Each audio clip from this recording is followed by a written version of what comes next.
Halo semuanya, selamat sore dan selamat datang di Friday Book Club. Dan mengingat kembali nih bahwa acara kali ini merupakan konsep baru dari Klub Buku Narasi untuk menggantikan event sebelumnya, yaitu Sabtu Buku Virtual. Nah, mungkin teman-teman nih yang udah follow dari lama ya narasi, Klub Buku Narasi ya, pasti dulu tahu gitu, pernah ada event yang namanya Sabtu Buku Virtual. Nah, sekarang sudah berganti menjadi Friday Book Club gitu teman-teman. Nah di Friday Book Club kali ini, wah nggak kerasa ya guys, udah yang keempat loh. Mungkin teman-teman udah ada yang pernah ikutan dari pertama, boleh dong ramein kolom komennya. Dari yang pertama, kedua, ketiga, bahkan sekarang yang udah keempat gitu, nggak kerasa ya teman-teman. Dan yang keempat kali ini nih, kita bekerja sama dengan Bentang Pustaka yang menghadirkan penulis yang kece banget guys. Kalian mungkin juga udah tahu ya pastinya ya, yaitu Kak Feby Indirani. Nah, teman-teman nih, sebelum kita mulai, izinkan aku menyampaikan peraturan ya di Friday Book Club pada kesempatan kali ini yang harus kalian ikutin pastinya dari awal sampai nanti akhir acaranya.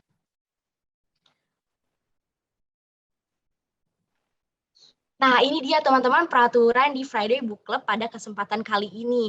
Izinkan aku bacain dulu ya. Yang pertama nih, pastikan device kalian nih, kalau misalkan kalian lagi on di laptop atau di handphone, yang kalian lagi gunakan dalam kondisi baik dengan jaringan internet lancar. Nah, kegiatan ini juga akan direkam dan diupload di media sosial nantinya. Nah, teman-teman nih, siapin ya sinyalnya. Pokoknya harus baik sampai nanti akhir ya. Nah, terus juga aktifkan fitur kamera atau video kalian selama acara berlangsung. Jika menggunakan handphone, ubah ke dalam mode landscape ya. Nah, ayo teman-teman mungkin yang belum on cam, boleh dong on cam biar kita sama-sama bisa saling kenal ya. Dan yang ketiga, admin akan membatasi fitur audio peserta selama acara berlangsung. Karena nanti akan ada sesinya teman-teman. Kalau misalkan teman-teman nanti ada yang bertanya, nah teman-teman bisa langsung bertanya tuh ke Mbak Febinya gitu. Jadi nanti ada sesinya ya teman-teman. Terus yang selanjutnya, peserta bisa bertanya melalui kolom chat tetapi dilarang mengulang pertanyaan yang sama berkali-kali agar dinotis. Nah, teman-teman yang mau tanya boleh banget tapi jangan berkali-kali ya teman-teman karena nanti akan dipilih sama tim adminnya nih. Jadi biar kepilih pertanyaannya. Terus selanjutnya, untuk sesi interaktif bersama pengisi acara, peserta yang terpilih diharapkan untuk unmute audio jika muncul notifikasi ask to unmute dari admin. Juga wajib mengaktifkan video kamera jika terpilih untuk menyampaikan pertanyaan secara langsung ke pengisi acara. Yang selanjutnya dimohon untuk tidak mengaktifkan fitur share screen selama acara berlangsung. Yang selanjutnya Jika ada kendala, peserta dapat menggunakan fitur chat private untuk mengontak host atau admin. Yang selanjutnya, yang terakhir nih, siapkan camilan dan minuman agar kamu tidak cepat bosan dan lapar selama acara berlangsung. Oke, teman-teman, siapin cemilannya ya, karena ini bakal seru banget. Pembahasannya juga seru. Yang mau nyatet-nyatet boleh siapin alat tulisnya, bukunya, semuanya. Pokoknya kalian jangan kemana-mana nih, stay di sini gitu ya. Jadi biar gak bolak-balik gitu. Boleh diambil dulu cemilannya yang mau sambil ngemil-ngemil ya. Oke teman-teman, tadi aku udah nyampein nih peraturannya. Nah, terus juga seperti yang teman-teman ketahui nih, udah tahu kan temanya apa ya? Nah, tema yang kali ini di Friday Book Club yang keempat ini adalah seberapa sulit menerbitkan buku pertama yang akan disampaikan oleh penulis kece kita nih ya, Kak Feby Indirani gitu. Nah, teman-teman pasti yang datang ke sini juga penasaran banget kan, sesulit apa sih nerbitin buku pertama, hal-hal apa aja yang harus aku lakuin gitu ya kan. Nah, pastinya ada step by step yang mungkin kalian belum tahu gitu, apa yang terlewat gitu. Nah, nanti Mbak Feby bakal tuntaskan di sini ya, dijelaskan nih gimana gitu dari awalnya yang akhirnya bisa menerbitkan buku pertamanya. Gitu teman-teman. Nah, tapi sebelum kita mulai nih, kita izinkan aku dulu ya untuk membacakan profilnya Mbak Feby nih, karena biar teman-teman juga bisa lebih kenal sama Mbak Feby gitu ya. Oke, jadi yang pertama Mbak Feby Indirani ini adalah penulis sejumlah buku fiksi dan non-fiksi. Terus selanjutnya, Bukan Perawan Maria telah mendapatkan apresiasi publik nasional dan internasional. Terus selanjutnya, buku ini terbit di Italia pada tahun 2019, diterjemahkan ke dalam bahasa Jerman dan bahasa Jepang. Feby mewakili generasi pasca reformasi. Terus selanjutnya, 1 dari 4 perempuan penulis Indonesia terbaik, kata Indonesia Tatler 2019. Sejumlah media internasional yang telah meliput karya Feby, La Stampa, Elle, The Rolling Stone, The Swell, dan di Australia, BBC, dan CNA Taiwan. Terus yang selanjutnya, pada 2019, Feby juga telah menjadi pembicara sejumlah program internasional seperti Frankfurt Book Fair Jerman, National Center for Writing Norwich Inggris, dan Inquiet Women's Writer Festival di Roma, Italia.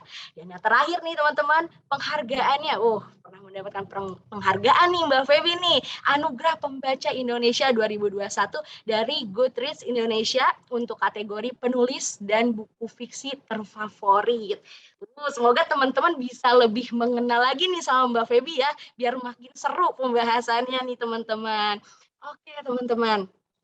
Nah jadi juga Mbak Feby ini udah banyak banget ya dari dulu gitu prestasinya. Jadi teman-teman harus lebih kenal lagi nih sama Mbak Feby biar makin seru ya teman-teman ya. Oke, tapi sebelum kita cek udah cek profilnya juga nih. Sekarang kita mau lihat dulu ya teman-teman nih. Mbak Feby, apakah Mbak Feby sudah hadir? Sudah ya? Halo Mbak. Halo Mita, Halo Mbak, gimana nih Mbak kabarnya Mbak? baik, Alhamdulillah. Halo semua teman-teman. Terima kasih Halo. ya sudah hadir. Hai, senang deh videonya pada nyala semua. Iya teman-teman nih, boleh dong dinyalain kameranya ya biar bisa berkomunikasi nih sama Mbak Feby secara langsung. Boleh nih teman-teman kasih tahu juga ya, asalnya dari mana. Di Boleh nih kolom chat langsung ya. kolom chat ya. Oke Mbak, sebelum kita mulai juga nih, izinkan aku ya untuk liatin nih profil bukunya Mbak Feby yang sudah diterbitkan. Oke teman-teman, jadi inilah dia cuplikan videonya.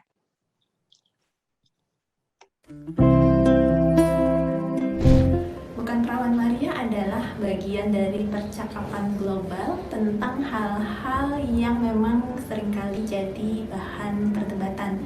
Misalnya tentang isu-isu perempuan dalam Islam, kemudian bagaimana Islam memandang berbagai hal yang seringkali dianggap kontroversial, misalnya isu LGBTQ dan sebagainya. Jadi kalau Anda ingin bergabung dengan percakapan global bersama pembaca Bukan Perawan Maria dari berbagai penjuru, Garut sampai Frankfurt, Milan sampai Mataram, Lombok, Berlin sampai Bandung, dan berbagai tempat-tempat lainnya dari berbagai penjuru. Yuk, membaca Bukan Perawan Maria.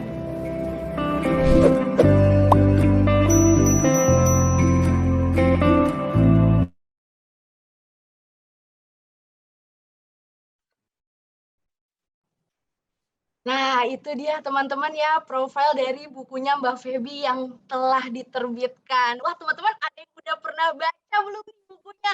Boleh dong di kolom komen. Oh, Mbak, ini Mbak, tadi Mbak katanya dari Jogja, Bandung. Ih, banyak banget ya. Makassar tadi juga ada. Ya, Makassar, Denpasar, Madiun, Palembang, Surabaya. Jauh-jauh ya nih teman-teman ya. Malang. Wah, Malang. Halo, Malang, mana nih? Orang Malang. Banyak ya, jauh-jauh loh, Mbak. Senang banget bisa ketemu Seru hari ini. banget ya, Mbak. Wah, teman-teman juga pada aktif kamera nih. Terima kasih ya, teman-teman. Nanti kita bakal ngobrol-ngobrol seru nih sama Mbak Febinya. Oke, teman-teman. Terima kasih yang sudah langsung diketik di kolom chat ya. Oke, teman-teman. Sebelum Mbak Feby mulai nih, buat teman-teman yang mau bertanya nanti ya ketika Mbak Feby sedang menjelaskan materinya nih, teman-teman boleh langsung chat ke kolom komentar yang ada di bawah dengan formatnya nama, asalnya dari mana, sama pertanyaannya apa. Langsung diketik aja ya teman-teman, nanti akan tim admin langsung pilih nih dari grup buku narasi. Jadi teman-teman diingatkan lagi, tolong jangan spam ya teman-teman, satu kali aja, nanti akan langsung dipilih nih pertanyaannya. Dan ini nih informasi yang paling penting nih ya, akan ada 2 buku Memburu Muhammad dan 2 buku Perawan Maria untuk penanya terbaik. Teman-teman ya, jangan close sampai akhir ya. Tolong banget. Jangan close ya Mbak ya, bener ya. Harus dipantengin sampai akhir nih, karena nanti pertanyaan yang terbaik bakal dapat buku nih. Oke, gimana Mbak? Udah siap Mbak? Kita langsung aja Mbak. Dong. Oke, teman-teman juga udah siap nih untuk nyatet-nyatet ya. Teman-teman, Oke. cemilannya jangan lupa disiapin alat tulisnya. Kopi. Ya, betul. Biar makin seru ya Mbak. Oke.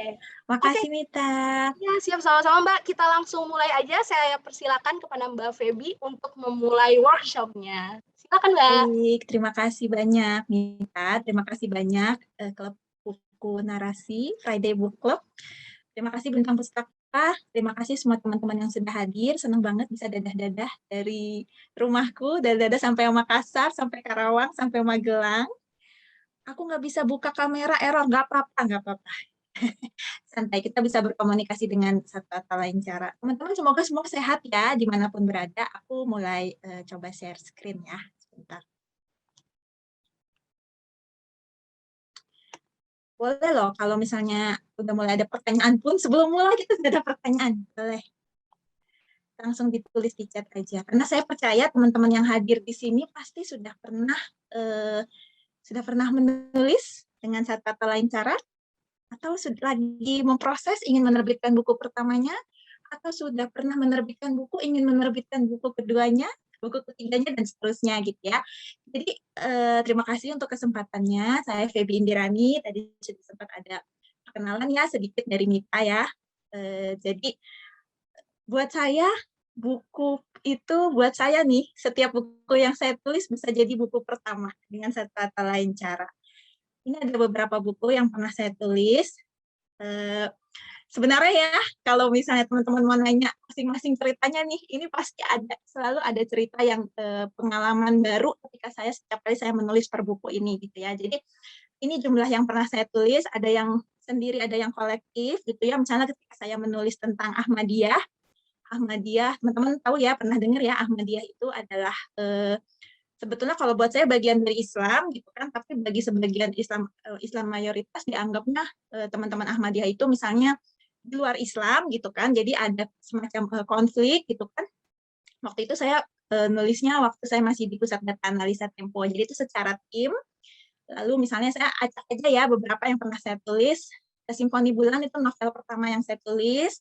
Jadi ada juga ini ada yang sendiri, ada yang kolektif, ada yang bermain-main tapi serius sih bikin buku. Jadi bermain-main dalam pengertian eksperimen gitu. Jadi misalnya ada fase di mana saya misalnya dapat tawaran, saya mau nggak bikin novel adaptasi dari skenario film misalnya, lalu novel adaptasi dari lirik lagu. Nah itu kan ada eksperimen gitu ya. Jadi saya biasanya menyambut gembira tuh kalau misalnya ada tawaran-tawaran eksperimen semacam itu gitu ya. Lalu ada saya pernah nerbitin novel lagi Claras Medal. Kalau Claras Medal itu sebetulnya sama grup Bentang juga, ada grup Mizan juga ya. Jadi itu ada dari Nora Publishing, itu sebetulnya tentang kisah anak-anak Indonesia yang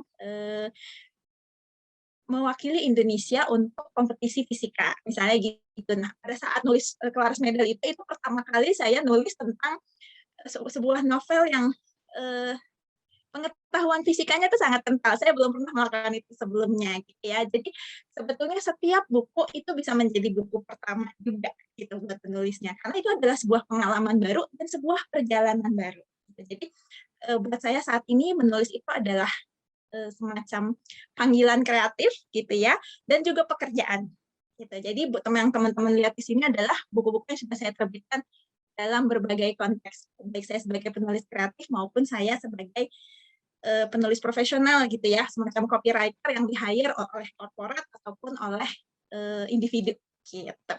Jadi dalam hari ini kita lebih banyak akan ngomongin pembelajaran dari Bukan Perawan Maria, dan Bukan Perawan Maria itu adalah pertama kali saya nerbitin kumpulan cerpen.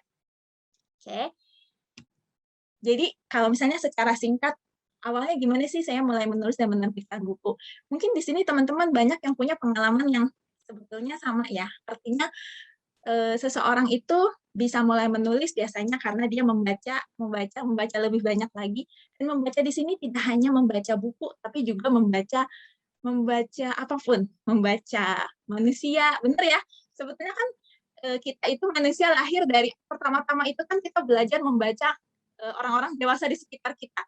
Oh, kalau saya begini, kita belajar baca raut muka orang tua kita misalnya. Jadi manusia itu pada dasarnya memang seorang pembaca, gitu ya. Dia membaca kehidupan, kan membaca ekspresi orang-orang, gitu kan. Jadi memang belajar dari lingkungannya dan kemudian juga membaca buku, gitu ya, atau buku dalam pengertian yang luas ya. Jadi dalam berbagai medium. Lalu juga kemudian mulai punya kesadaran untuk menulis, tapi menulis yang tidak hanya untuk bentuknya katarsis. Saya orang yang termasuk menulis diary. Sini teman-teman ada yang nulis diary juga, kalau ada boleh ya, tulis kolom chat, saya nulis Kak, gitu misalnya. Jadi saya termasuk orang yang nulis diary dari kecil. Tapi kalau buat saya, kita tahu ya teman-teman, diary itu kan ada yang juga diterbitkan gitu ya, semacam diary-nya Anne Frank atau diary-nya Ahmad Wahid gitu. Kalau buat saya diary itu sifatnya lebih katarsis. Jadi ketika saya mulai punya kesadaran bahwa saya menulis itu untuk dibaca oleh orang lain, apakah itu pembacanya satu atau banyak. Misalnya katakanlah kita nulis surat, itu kan kita punya kesadaran bahwa kita menulis untuk orang lain meskipun pembacanya itu satu, gitu kan. Lalu kemudian saya juga termasuk yang senang ikut lomba, gitu. Sebetulnya gunanya apa sih? Kalau ikut lomba itu harus pengen menang nggak sih? Kalau saya sih iya. Jadi lomba ya harus menang lah gitu. Tapi apa itu menang? Kalau buat saya menang ya menang bahwa misalnya saya memenangi lomba nulis misalnya ya, itu satu hal. Tapi menyelesaikan karya itu buat saya sudah suatu kemenangan juga, gitu. Karena seringkali saya pakai misalnya deadline lomba itu saya pakai aja supaya saya disiplin untuk mengejar menyelesaikan tulisan gitu ya. Lalu juga saya orang yang tipikal yang senang ikut pelatihan nulis. Karena buat saya pelatihan nulis itu pertama saya bisa dapat materi dari gurunya tentu saja gitu ya, dari pematerinya, tapi juga saya selalu senang karena ada pertukaran cerita, pertukaran informasi dari sesama teman-teman yang ikut juga, gitu ya. Dan meskipun pada dasarnya mungkin teman-teman tahu ya, materi menulis itu seringkali berulang, tapi setiap kali orang yang memberikan itu beda, pendekatan dia terhadap persoalan itu juga pasti berbeda, ya. Jadi saya termasuk orang yang memang melalui proses-proses yang katakanlah orang bilang proses yang umum gitu ya, yang sering dilakukan oleh orang yang senang menulis. Mungkin teman-teman di sini juga banyak ya yang pengen senang ikut lomba, atau senang ikut workshop seperti ini dan sebagainya. Oke, jadi Bukan Perawan Maria itu buku kumpulan cerpen pertama yang pernah saya terbitkan, dan juga buku kumpulan cerpen pertama dari trilogi Islamisme Magis gitu ya. Jadi memang pertama terbit independen tahun 2017, dan itu memang sempat ditolak oleh penerbit major waktu itu gitu. Jadi ditolak karena dianggap isunya sensitif gitu kan. Lalu kemudian kalau teman-teman ingat tahun awal-awal 2017 itu sejak akhir 2016 sebetulnya ya, lagi sangat panas isu.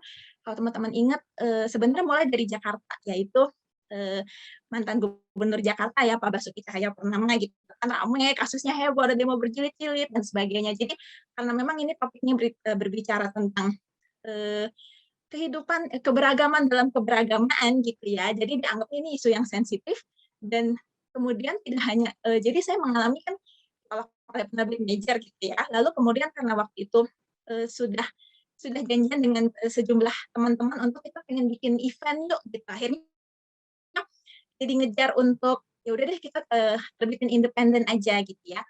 Saya bilang terbit independen karena memang ada pihak lain gitu ya. Kalau misalnya self publishing itu kan saya bisa, jadi saya terbitin sendiri aja gitu, saya danai sendiri, kemudian atau saya publish online dan sebagainya. Ini ada pihak lain yang memfasilitasi itu, tapi kemudian memang pihak ini memang penerbit sangat kecil gitu sebetulnya ya. Jadi waktu itu ya udah kita mereka bersedia menerbitkan, lalu dilalah ditolak oleh percetakan hanya 5 hari sebelum launching gitu. Jadi waktu itu saya gini, saya baru tahu kalau ada percetakan yang bisa menolak, karena biasanya kan di buku-buku cetakan itu teman-teman tahu ya, ada disclaimer isi di luar tanggung jawab percetakan gitu. Jadi saya pikir secara umum biasanya percetakan itu tidak istilahnya tidak memilih, tidak mengkurasi gitu, tidak melakukan fungsi kurator ya. Nah, ternyata waktu itu mereka punya titik berdiri bahwa kami nggak mau mencetak ini gitu karena bertentangan dengan ideologi menurut mereka gitu. Jadi ya udah akhirnya sempat panik dan sebagainya gitu ya. Akhirnya jadilah cetak dengan kondisi yang memang sangat terbatas pada saat itu gitu, dan juga tampilannya karena mendadak gitu ya, semua serba mendadak. Jadi aku baru ngalamin kan sebelumnya juga sudah punya pengalaman dengan berbagai macam penerbitan juga gitu ya, dengan buku-buku yang tadi. Jadi baru pertama bahwa kondisinya bisa seperti itu gitu ya pada saat menerbitkan Bukan Perawan Maria gitu. Tapi kemudian, nah ini yang akan jadi bagian dari pembelajaran yang akan kita obrolin sekarang ya. Jadi bagaimana akhirnya dengan support juga sejumlah teman, terbantu oleh posting media sosial, juga teman-teman di media yang tertarik dengan isunya, gitu ya, tertarik untuk mempercakapkan apa sih sebetulnya yang ditawarkan oleh Bukan Perawan Maria, gitu. Jadi dapat liputan, semacam percakapan getok tular gitu ya, dari mulut ke mulut, orang melihat postingan orang lain dan sebagainya gitu. Jadi kemudian akhirnya saya memutuskan untuk terjemahin ke bahasa Inggris, itu juga saya danain sendiri dengan kebetulan dapat teman penerjemah native yang suportif banget, jadi saya nyicil nggak apa-apa gitu. Padahal sebetulnya saya nggak bisa bayar langsung full juga gitu pada saat itu. Lalu kemudian tapi kemudian dengan terjemahan itu memang membantu meluaskan audiens ya, karena memang tujuan saya antara lain punya percakapan yang ingin saya tawarkan gitu tentang kehidupan keberagaman di Indonesia ya. Jadi itulah kenapa saya cukup cepat untuk memutuskan saya mau terjemahin ke bahasa Inggris gitu. Lalu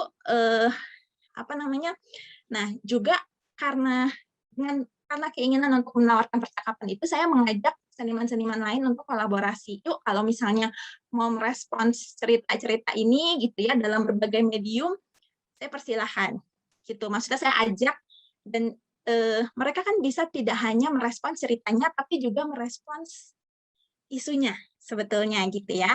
Jadi gunakan saja cerita saya sebagai fasilitasi pemantik ide gitu, sebagai trigger aja.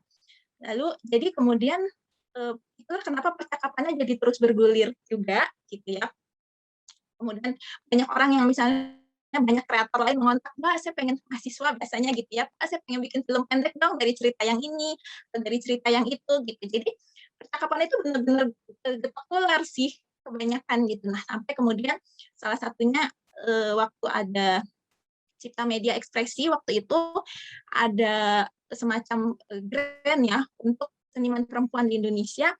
Nah saya ajuin proposal untuk ini di kategori kolaborasi. Jadi saya ngajak perempuan-perempuan seniman dari berbagai daerah, waktu itu dari Bandung, Jawa Barat, dan dari Mataram, Lombok gitu ya, untuk yuk kita bikin sesuatu yuk. Jadikan Bukan Perawan Maria sebagai sekali lagi fasilitator aja gitu, untuk kemudian teman-teman bisa mempercakapkan gagasan-gagasan di situ gitu, misalnya tentang isu-isu perempuan, apakah itu isu poligami, apakah itu isu hijab misalnya, apakah itu tentang percakapan surga dan neraka dan sebagainya gitu loh. Jadi silahkan dipakai dan itu jadi proyek kita bareng-bareng. Dan tanpa, jadi misalnya dari Bukan Perawan Maria ada yang bikin semacam tarian gitu ya, koreografi, dan koreografi yang diciptakan oleh Galuh ya, Galuh Pangestri itu bisa dia bawakan kapan saja tanpa pengetahuan Feby juga nggak apa-apa. Ya, jadi ini benar-benar akhirnya sesuatu yang bergerak secara organik. Gitu. Semua orang bisa ikut memiliki cerita-cerita ini, gitu ya.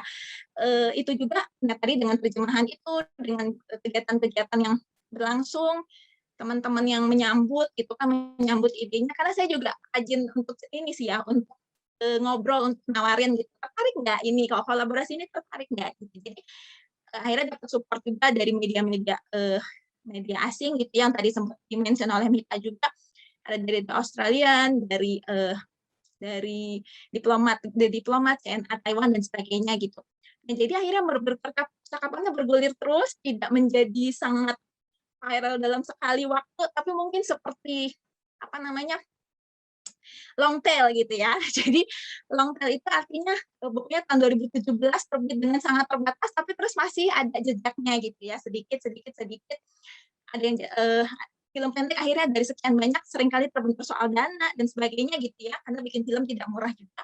Lalu kemudian tapi ada yang berhasil jadi gitu, dan film pendek itu kemudian menang di Genflix Film Festival. Jadi kalau teman-teman menonton bisa ada di GoPlay gratis.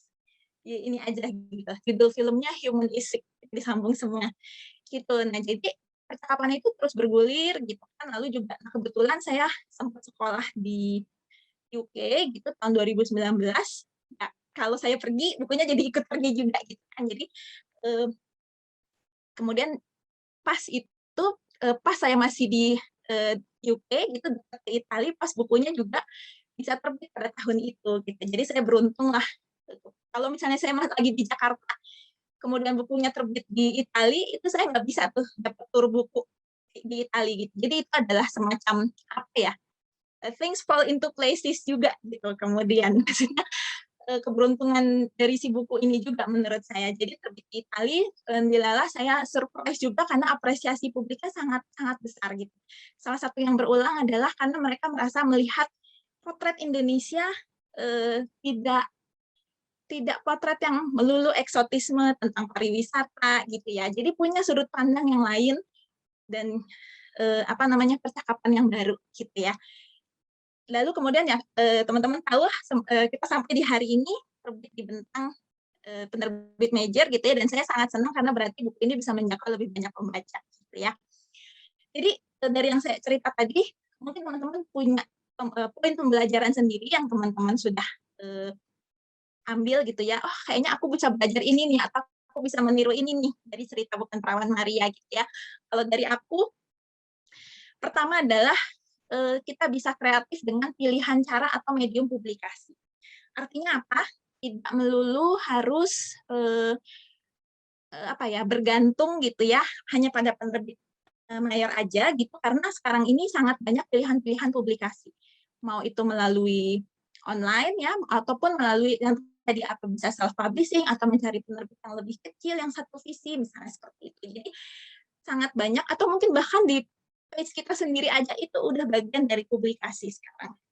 Nah, kalau mau membangun basis basis pembaca, mau nggak mau kita masuk ke bagian yang ini sebenarnya it's so obvious, tapi merupakan tantangan buat kita semuanya, yaitu bisa terus menulis dan memproduksi konten. Itu tantangan mau penulis pemula, mau penulis udah 20 tahun itu sama. Bahwa memang kita harus konsisten untuk terus menulis dan atau memproduksi konten. Kalau saat ini storytelling kan tidak hanya menulis tentu saja ya, bisa dalam bentuk video, bisa dalam bentuk grafik dan sebagainya, sangat banyak medium dan sangat beragam. Tapi membangun konsistensi itu yang akan menjadi tantangan. Lalu kedua, tadi dari pembelajarannya aktif membangun kolaborasi, apakah itu dengan sesama penulis, seniman medium lain, atau juga nah ini bekerja sama dengan kampus. Gitu. Jadi misalnya teman-teman menulis lalu ada teman yang di kampus juga bisa diajak untuk bisa nggak kita bahas tentang topik tertentu yang terkait dengan buku saya misalnya. Teman-teman bisa menawarkan misalnya saya bisa loh misalnya jadi dosen tamu misalnya seperti itu. Jadi buka aja berbagai macam kemungkinan, berbagai macam peluang gitu ya. Lalu juga tadi inisiatif membangun percakapan dengan berbagai cara, antara lain tadi ya dengan kolaborasi itu. Dan juga, nah ini penting, menulis karya yang memiliki beragam dimensi. Jadi setelah teman-teman menetapkan pusat, ini nanti kita ngomong sedikit tentang pusat ya. Pusat itu center ceritanya apa sih, atau center topik dari yang teman-teman ingin tulis itu apa. Lalu kemudian bagaimana caranya supaya supaya cerita teman-teman itu memiliki dimensi yang beragam, sehingga kalau dipercakapkan pun kayak nggak habis-habis gitu ya. Antara lain memang harus melingkupi dengan konteks sosial budayanya, misalnya konteks sejarahnya, ada karakter manusia yang ditampilkan misalnya tidak melulu hitam putih.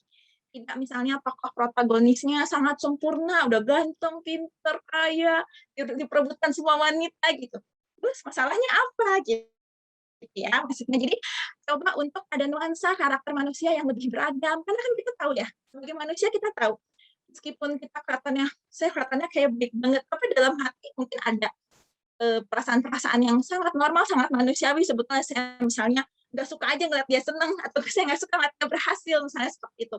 Dengan kita memasukkan nuansa dari karakter manusia yang sebetulnya sangat manusiawi, dan setiap kita itu pernah punya bersitan pikiran seperti itu akan membuat konteks yang apapun yang kita tulis, cerita apapun yang kita tulis itu jadi lebih kaya, lebih beragam, gitu ya. Nanti kalau misalnya mau minta contohnya apa Mbak, contohnya apa sih cerita lebih beragam itu dimensinya, nanti kita ngomongin pas diskusi ya. Lalu juga ini sederhana, sell yourself to yourself, gitu ya. Promosikan dirimu pada dirimu sendiri. Kenapa? Karena untuk bisa melakukan semua ini, memang teman-teman saya semuanya, kita semuanya harus percaya bahwa apa yang mau kita sampaikan itu memang penting untuk diri kita seenggaknya. Karena saya tuh orang yang percaya bahwa kita nggak bisa mengubah orang lain. Gitu. Jadi kalau misalnya di sini teman-teman ada yang ingin menulis untuk mengubah dunia, apa sih gitu. Tapi tidak ada jaminan bahwa dunia itu bisa berubah. Yang paling bisa kita kendalikan itu adalah diri kita sendiri. Perasaan bahwa kita bisa menyelesaikan sesuatu itu udah buat saya sesuatu yang tidak bernilai. Gitu. Jadi dalam proses kemudian kita menyelesaikan sebuah karya, lalu kemudian juga supaya karya kita dibicarakan gitu ya. Yang paling pertama harus kita yakinkan sih, kalau saya berusaha meyakinkan ke diri saya sendiri bahwa saya memang punya percakapan yang pengen saya bagikan kepada orang lain gitu ya. Jadi itu maksudnya mempromosikan diri kepada diri sendiri. Oke, jadi kita ngomong tentang menetapkan pusat. Kadang-kadang orang nanya ke saya, ini frequently asked question ya, pertanyaan yang paling sering, salah satu pertanyaan yang paling sering ditanyakan kepada saya. Harus kalau mau nulis tuh harus mulai dari mana gitu ya. Nggak tahu mulai dari mana, kayak banyak sekali hal atau malah tidak ada sama sekali. Jadi orang misalnya suka bilang ya follow your passion gitu. Tapi sekarang saya somehow merasa bahwa passion itu seringkali kayak udah terlalu sering diucapkan gitu, sehingga kalau ada sesuatu yang terlalu sering itu mengalami biasanya inflasi gitu ya. Jadi saya lebih suka untuk pakai istilah lain, misalnya rasa ingin tahu. Setiap orang itu pasti punya rasa ingin tahu terhadap sesuatu, atau ingin belajar sesuatu, atau pengen tahu lebih dalam. Atau juga misalnya hal-hal yang mencuri perhatian.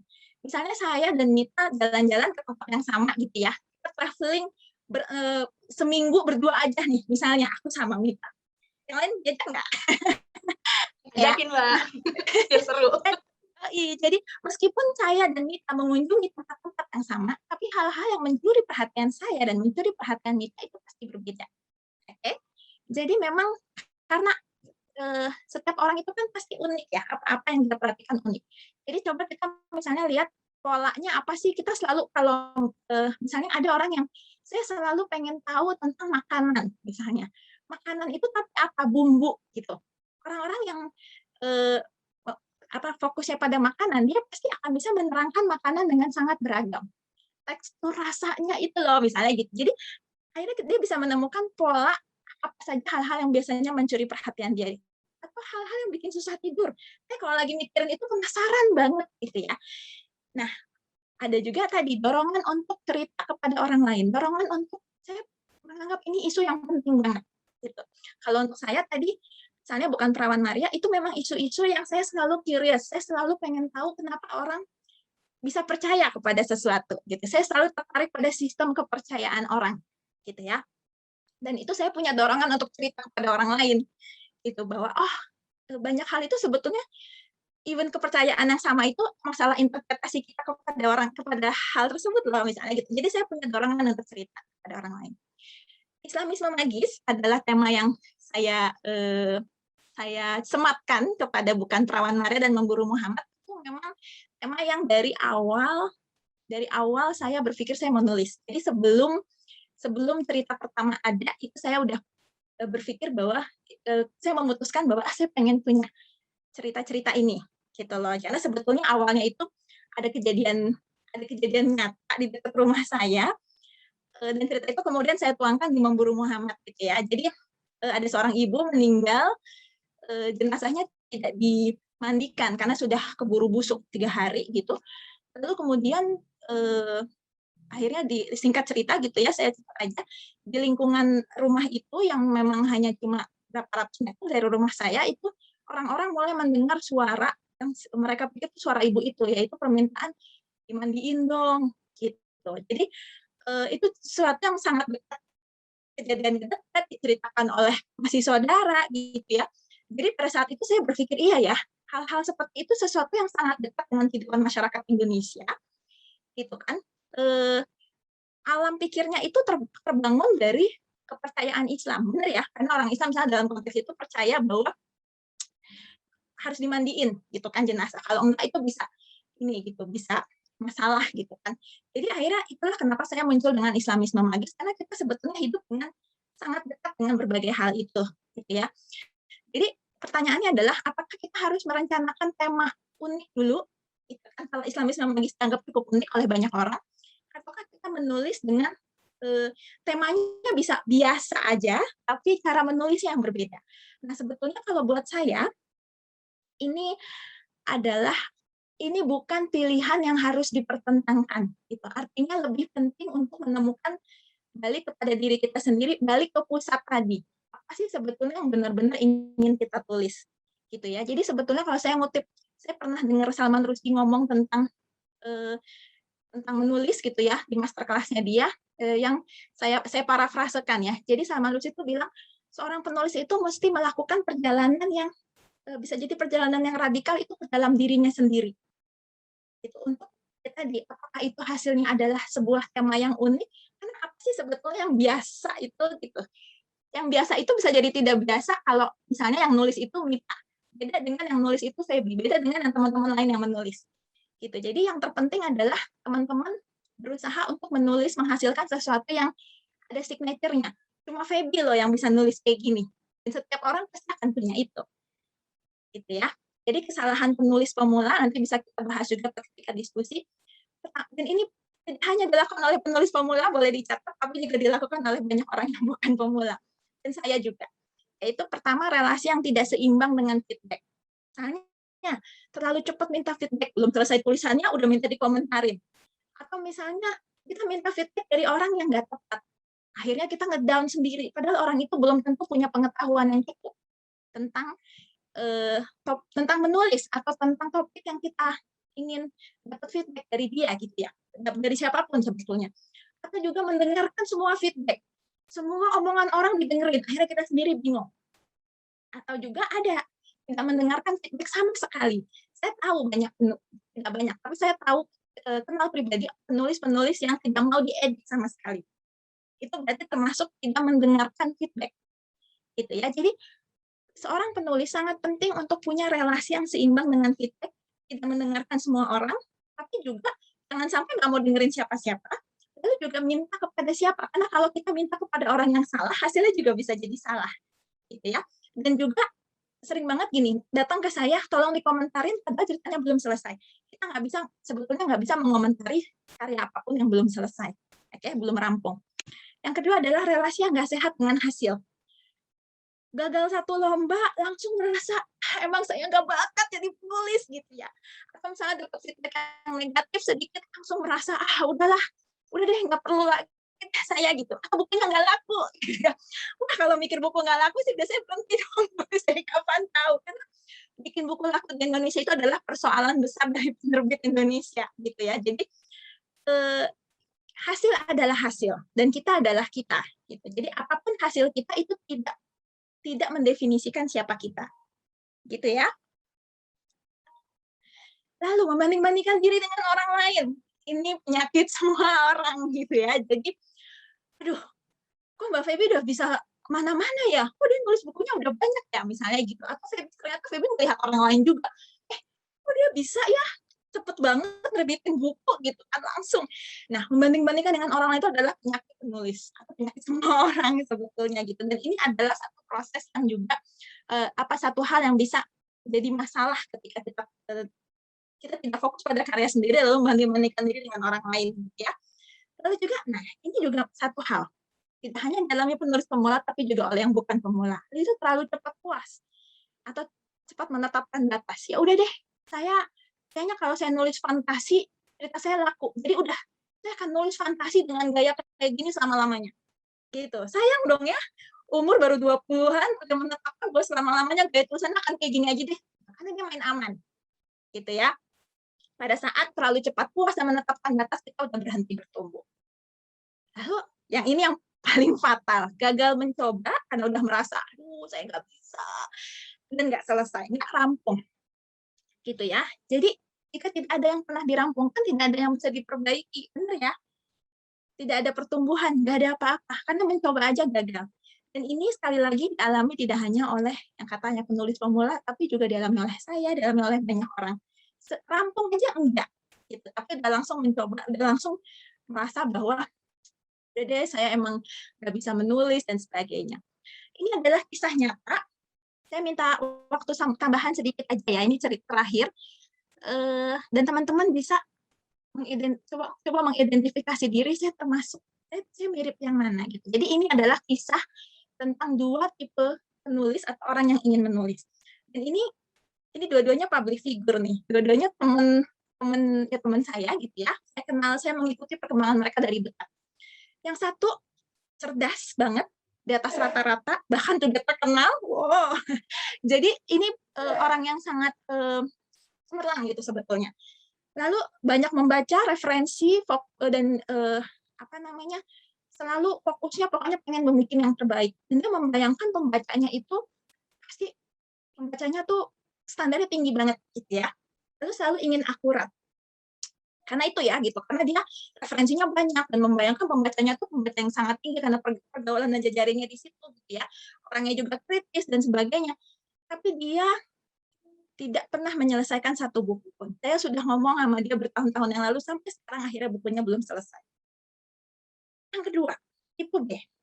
Cerdasnya rata-rata aja, nggak secerdas yang tadi, teman saya yang tadi. Dia selalu bilang, aduh saya tuh banyak sekali baca buku, aduh sehari saya bisa 2 baca buku. Jadi semua tentang jumlah. Oh saya udah membaca ratusan buku, semua tentang jumlah. Kalau yang tadi kan dia fokusnya saya kualitas gitu ya, kalau ini fokusnya kuantitas. Dia juga fokusnya di permukaan, dan pintar membingkai, karena kan ini juga era sosial media ya. Yang penting pokoknya saya belum tahu sih baca buku ini apa nggak tahu, saya posting dulu gitu kan, biar kelihatan kalau Feby kayaknya pintar banget, baca bukunya banyak dan terkini banget nih gitu kan ya. Ini memang zamannya zaman permukaan. Jadi dia juga kerap melebih-lebihkan. Saya tuh saya udah baca semua buku ini gitu ya. Pokoknya sangat-sangat menampilkan dirinya, menciptakan dirinya menjadi sangat pintar gitu ya. Dia membayangkan halayaknya itu awam. Dia membayangkan halayaknya itu ya pembaca itu kan banyak kan yang di awam ya, bukan yang standar tinggi kayak tadi gitu ya. Lalu dia sangat percaya diri, dia bilang saya nggak punya hambatan menulis sama sekali, gitu kan? Dan dia sudah menerbitkan puluhan buku, atau setidaknya itu yang dia katakan. Karena kita juga nggak pernah actually ngitung, tapi dia selalu bilang, aduh saya sudah menerbitkan 30 sekian buku, gitu. Jadi dia sangat percaya diri, gitu ya. Itu adalah contoh yang ekstrim.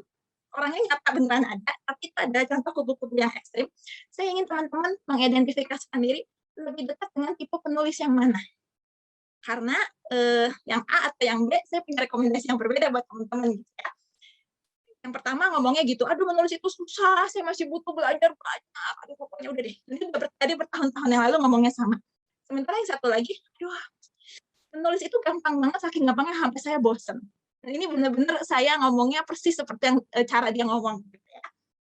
Jadi lebih dekat dengan tipe penulis yang mana? Boleh. Kalau boleh di kolom chat juga boleh. Saya tipe yang ini, saya tipe yang itu boleh. Oke. Dunia, kalau teman-teman yang merasa dekat dengan tipe A, saya pengen bilang bahwa dunia itu butuh karya yang rampung, bukan yang sempurna. Gitu ya. Jadi, seandainya teman saya itu udah nyelesain bukunya, dari kapan tahu, dan dia punya segalanya untuk dia bisa, sebetulnya bukunya bisa bestseller, bisa heboh banget, tapi dia nggak pernah menyelesaikan itu. Karena dia membayangkan sesuatu yang sempurna. Gitu kan ya. Padahal dunia itu butuh yang selesai. Selesai aja dulu. Gitu. Sementara buat yang satu lagi nih, tipe B, saya nggak apa-apa, karena saya belajar banyak juga dari si tipe B yang pede banget ini. Tapi apa? Karena dia merasa dia udah tahu segalanya, saya melihat dia berhenti tumbuh. Dan begitulah yang terjadi. Ketika kita merasa udah tahu segalanya, kita akan berhenti tumbuh. Oke? Jadi, penting banget untuk ingat bahwa menulis itu perjalanan. Dan selama kita hidup, ya itu akan selalu jadi bagian dari perjalanan kita juga. Bisa mungkin kita jangan cepat menetapkan batas. Karena kita masih terus bertumbuh. Itu dari saya, kembali ke Mita. Oke, terima kasih Mbak Feby atas materinya ya. Wah, ini benar-benar ya teman-teman, isinya sangat bergizi sekali ya Mbak Feby. Aduh, teman-teman juga tadi banyak banget nih yang nyatet juga, yang merhatiin. Semoga bermanfaat ya teman-teman, karena ini materinya seru banget sih. Apalagi Mbak Feby sudah menceritakan gitu, bagaimana sih pengalamannya selama ini sampai sekarang gitu. Perjalanan menulisnya sendiri gitu. Ini banyak kan tipe A semua nih. Wah, iya benar. Tipe A, semuanya. Tipe A semua. Oke. Yang B kemana nih? Saya berharap ada yang tipe B. Nggak apa-apa loh. Nggak apa-apa teman-teman. Artinya tipe B itu kelebihannya dia menyelesaikan banyak sekali hal dengan sangat cepat. Dia. Benar. Benar. Nah, ada nih yang B ternyata baru muncul nih. Oke. Yes. Wah, ramai sekali ya. Oke, teman-teman. Nah, itulah tadi ya materi dari Mbak Feby. Semoga teman-teman juga udah nyatet-nyatet nih apa aja tadi poin-poinnya ya, teman-teman ya. Semoga juga dapat bermanfaat untuk teman-teman ke depannya gitu. Oke deh. Jadi teman-teman, jadi intinya ya tadi yang Mbak Feby sudah jelaskan gitu ya. Ternyata menulis itu untuk dibaca dalam medium apapun gitu, personal maupun publik. Nah, teman-teman nih, buat teman-teman yang masih bingung, aduh platformnya pakai apa ya, apalagi sekarang mungkin lagi masih dalam masa pandemi gitu ya, bingung nih mau ke sana kemari juga ke penerbit agak susah gitu kan keadaannya. Nah, teman-teman banyak banget platform yang bisa teman-teman gunakan gitu ya Mbak ya, apalagi sekarang udah banyak banget deh di internet gitu. Jadi teman-teman yang mau publish apapun tulisannya, jangan ragu-ragu teman-teman, mulai dulu aja, coba dulu gitu kan. Terus memang sih banyak kendala ya teman-teman dalam mengawali sebuah penerbitan gitu, mau nerbitin buku.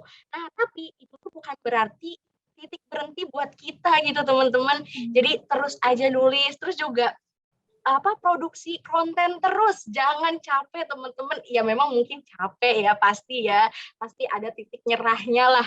Tapi teman-teman siapa tahu nanti sekali lagi itu baru titik yang sesungguhnya teman-teman. Jadi teman-teman harus tetap menulis teman-teman, karena siapa tahu ada yang suka banget sama karya teman-teman. Kita kan nggak pernah tahu ya Mbak ya, jadi kita harus coba terus publish gitu teman-teman.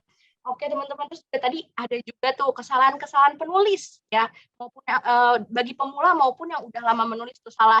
Beberapanya diantaranya adalah relasi yang tidak seimbang dengan feedbacknya, terus juga relasi yang tidak sehat dengan hasil yang kita bikin gitu ya teman-teman. Dan selanjutnya adalah membandingkan diri dengan orang lain. Wah ini nih insecure nih ya, selalu nih ada di dalam diri teman-teman gitu. Pokoknya jangan ragu-ragu. Iya, jangan ragu-ragu teman-teman, dicoba dulu aja gitu. Oke teman-teman, kita langsung aja ya ke sesi tanya jawab nih. Nih pertanyaan. Iya, udah banyak banget pertanyaannya Mbak. Jadi udah langsung dipilih juga nih sama tim ya. Jadi kita langsung aja ya ke pertanyaan pertama nih dari Kak Charis dari Malang. Wah, Ada nggak nih Kak Charis ya? Mm-mm. Halo Kak. Halo Kak. Oke. Halo Kak, boleh nih langsung tanya aja ke Mbak Febinya tadi pertanyaan yang udah ditulis di kolom chat, silakan. Oke, jadi selamat sore Kak Feby, aku Halo, Charis dari Charis. Malang. Aku mau bertanya, kalau dari pengalaman Kakak sendiri nih, apa sih yang biasanya dijadikan pertimbangan penerbit buat nerima buku kita, apalagi kalau penulis pemula, terus kayak masih buku pertama, terus mungkin ini sih, gimana sih Kak, cara Kakak mengenalkan bahwa aku nulis buku nih gitu. Oke. Makasih, Charis. Penerbit itu pasti banyak sekali pertimbangannya ya. Dan gini, pertimbangannya misalnya pertama dari tema. Jadi kan katakanlah gini, kita lihat aja misalnya penerbit A, dia sering ngeluarin tipikal buku-bukunya dikeluarin tuh kayak apa sih? Kalau kita lihat misalnya kita jajarin 10 tipe buku yang dia terbitin gitu ya. Itu kemudian kan kita mulai melihat, oh mungkin tertarik dengan esai misalnya. Saya tahu ada penerbit indie yang sekarang ini lagi sering sekali menerbitkan buku-buku tema perempuan. Misalnya gitu ya. Buku esai tema perempuan itu sering banget. Nah, berarti misalnya kita punya atau kita ingin menulis dengan materi seperti itu, sejenis itu, kita bisa tawarin ke mereka. Atau ada model penerbit yang juga sebetulnya luas banget tentangnya. Misalnya gitu. Jadi kalau buat saya sih, satu, pelajari penerbit yang ingin kita tawarkan ya, Charis ya. Pelajarin sebetulnya. Yang kedua adalah kenapa sih suatu penerbit tertarik? Kalau menurut saya sih masih tetap penerbit itu melihat kualitas tulisannya. Sebisa mungkin dia pasti akan melihat kualitas tulisannya dulu. Ada beberapa teman yang bilang bahwa, oh saya ditanyain follower saya berapa, kayak gitu ya. Tapi saya ngobrol dengan banyak teman penerbit, sebetulnya itu bukan yang utama. Jadi naskahnya itu sendiri tetap jadi yang utama. Kalaupun tentang follower dan sebagainya itu hanyalah tambahan aja. Gitu. Dan kalaupun misalnya penerbit tertentu kemudian hanya memperhatikan follower, artinya bisa jadi dia bukan penerbit yang oke tuh. Karena kan penerbit nerbitin buku ya, bukan ngeliatin followernya harusnya gitu. Jadi nggak apa-apa cari, misalnya oke itu dalam pengertian bukan berjodoh dengan Charis, mungkin bisa jadi misalnya. Jadi cari aja penerbit yang lain yang lebih cocok. Ini kan ibaratnya kayak nyari pacar juga ya, penjajakan gitu kan, kenalan, cocok atau enggak. Kadang-kadang bukan masalah yang satu lebih jelek daripada yang lain, enggak gitu, tapi nggak cocok aja. Misalnya tadi ada penerbit tertentu, penerbitnya mungkin bagus dan apa, tapi fokusnya pada follower, sementara aku followernya kan nggak sampai ratusan ribu misalnya gitu, ya udah berarti nggak oke buat aku, tapi bisa jadi nanti kapan-kapan bisa kerjasama lagi misalnya gitu. Jadi itu sih, lebih baik kita pelajarin dulu, oh penerbit ini gimana gitu kan. Nah, tapi hari gini juga kita tadi ya seperti diomongin, seperti aku tadi sempat singgung, kita nggak perlu tergantung dengan hanya penerbit aja gitu. Kita publish aja dulu gitu kan, sering-sering publish di sosial media aja itu udah sesuatu yang mulai membangun basis pembaca kita gitu loh. Dan kitanya sendiri juga latihan untuk bikin konten yang rutin satu dan juga lebih fokus gitu kan dengan topik-topik yang kita ajukan gitu, Charis, atau cerita-cerita yang kita ajukan. Jadi menurutku hari gini ya banyak sekali cara untuk kita mau mempublikasikan tulisan kita, tapi memang syaratnya memang lebih sering. Jadi frekuensi itu, kekerapan itu mengungguli, kalau saat ini ya, mengungguli katakanlah kesempurnaan harus sangat bagus itu. Sekarang ini kalau dalam konteks pertama kita bangun basis pembaca dulu, yang penting hit the standarnya gitu. Tulisannya harus terbaca, harus jelas, ingin menyampaikan apa sih sebetulnya, tapi nggak usah harus membayangkan ini sesuatu yang harus sangat standarnya harus tinggi banget, harus standar Nobel gitu, nggak perlu kayak gitu kan.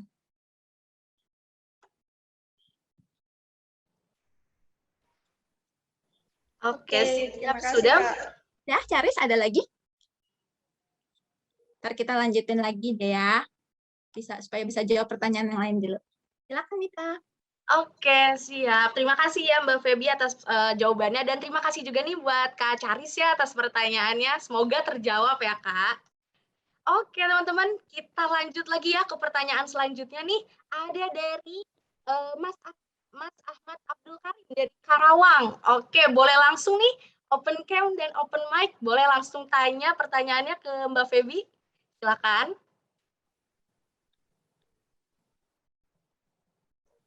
Silakan. Apakah hadir? Kalau nggak Kepada bisa nih. buka kamera. Oke.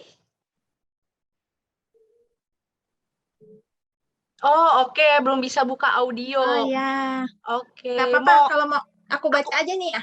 oke, aku yang bacain aja mah nggak Ya, apa-apa silakan nanti Mbak ya. Mika. Oke, siap, langsung ya.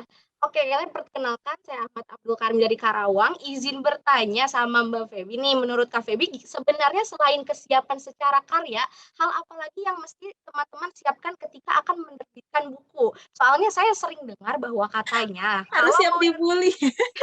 kalau saya sering dengar bahwa katanya kalau mau nerbitin buku harus siap dibully. Namun sejumlah sastrawan mengatakan ketika karya sudah di tangan pembaca, penulis sudah mati. Nah, menyikapi hal tersebut, pandangan Kak Feby Iya. bagaimana katanya? Nah, ini sebetulnya terkait dengan yang tadi, relasi yang seimbang dengan feedback. Jadi sebetulnya bully nggak dibully itu kan kita yang mempersepsi ya, betul ya.